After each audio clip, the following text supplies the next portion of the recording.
الفيديو ده هيزعل مني دكاترة كتير، بس انا اتعودت اقول لكم على اللي هينفعكم. ليه ممكن اروح مشاوير كتير وادفع فلوس كتير وانا ممكن اعمل تقشير في البيت؟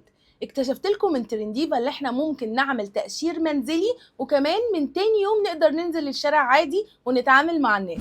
هما 4 خطوات بس هتقدري تعملي بيهم تقشير في البيت زي اللي بنعمله عند الدكاترة بالظبط، ودي تجربتي الشخصية. اول حاجة الغسول، وده بينظف البشرة جدا وكمان لطيف على البشرة، يعني ما بيعملش تهيج للبشرة. تاني حاجة بستخدمها السكراب، وده بيقشر كل الجلد الميت اللي موجود في البشرة. الكوريكتنج سيرم، وده خلاني اعالج التصبغات اللي كانت موجودة في بشرتي ديت وخلاني اوصل للمرحلة دي. واخر خطوة لازم استخدم السوبر سيرم، لان هو بيساعدني ان انا اوصل للبشرة الزجاجية اللي كلنا بنحلم بيها، وزي ما انتم شايفين النتيجة دلوقتي. عايزة اقول لكم اللي كتير مننا خارج من الصيف عنده اسمرار في الايدين والرجلين، وده كمان ينفع نعمل بيه تقشير لايدينا ورجلينا.